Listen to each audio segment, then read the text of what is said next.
तुम्हा सर्वांना भोगीच्या खूप खूप शुभेच्छा। तुमचे सर्वांचे माझ्या चॅनलवरती मनपूर्वक स्वागत करते। आज मी तुम्हाला दाखवणार भोगी स्पेशल भाजी कशी बनवायची। मकर संक्रांतीच्या आदल्या दिवशी भोगी असते, त्यामुळे घराघरात भोगी स्पेशल मिक्स भाजी बनवली जाते। म्हणून मी ही रेसिपी खास तुमच्यासाठी घेऊन आलेली आहे, तर व्हिडिओ शेवटपर्यंत पहा। तर यासाठी लागणारे साहित्य आपण एकदा पाहून घेऊ। इथे मी वेगवेगळ्या भाज्या घेतल्या आहेत।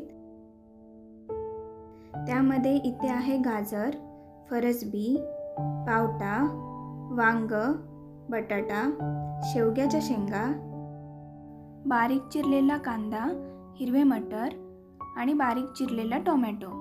तसेच आपल्याला इथे भाजलेले शेंगदाणे घ्यायचे आहेत, त्याचे आपण कूट करून घेणार आहोत आणि कोथिंबीर लागणार आहे।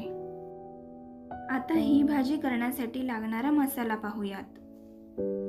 इथे मी एक कांदा भाजून घेतला आहे, सुक्क भाजलेलं खोबरं आणि भाजलेले पांढरे तीळ। चला तर आता हे सर्व मिक्सरमध्ये बारीक करून घेऊ। आता आपण आपल्या रेसिपीला सुरुवात करूयात। सर्वप्रथम कढईत तेल गरम करायचे आहे, त्यामध्ये मी मोहरी टाकली आहे। इथे मी आता कांदा टाकला आहे, तसेच टोमॅटो टाकून घेतला आहे। यामध्ये अर्धा चमचा हळद टाकली आहे।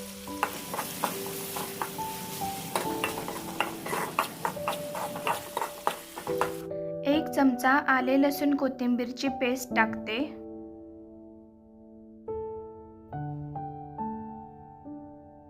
यामध्ये एक चमचा गरम मसाला टाकत आहे। 2 चमचे लाल तिखट टाकत आहे। इथे मी दुकानामधून सब्जी मसाला घेतला आहे। या मसाल्यामुळे ह्या भाजीला खूप छान अशी चव येते, त्यामुळे हा मसाला टाकून घेऊ।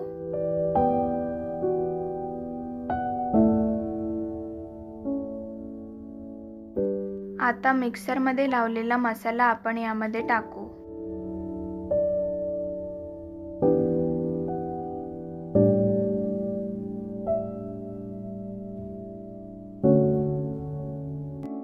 चांगले परतून घेतल्यानंतर यावर 1 ते 2 मिनिटे झाकण ठेवून घेऊ। आता यामध्ये आपण आपल्याकडे असलेल्या सर्व भाज्या टाकून घेऊयात।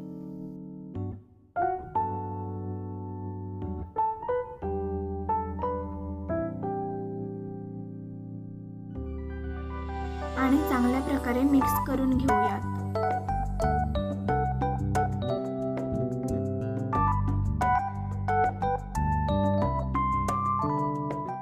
यामध्ये मी शेंगदाण्याचे कूट टाकत आहे।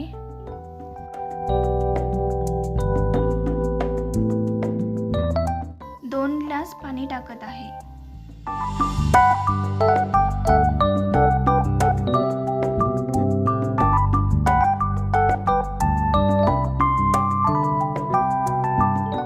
चांगल्या प्रकारे मिक्स केल्यानंतर यामध्ये बारीक चिरलेली कोथिंबीर टाकून घेऊ। आता सर्वात शेवटी चवीपुरते मीठ टाकून घ्यायचे।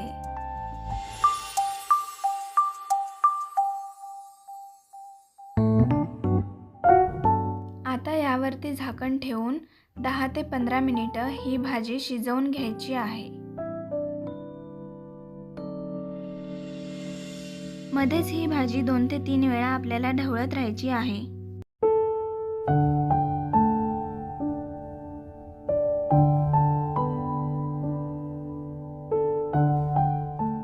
मिनिटे झालेली आहेत, झाकण उघडून पाहूया।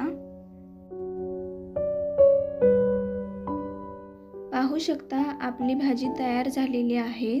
अशा प्रकारे सर्व भाज्या यामध्ये खूप छानपैकी शिजल्या आहेत।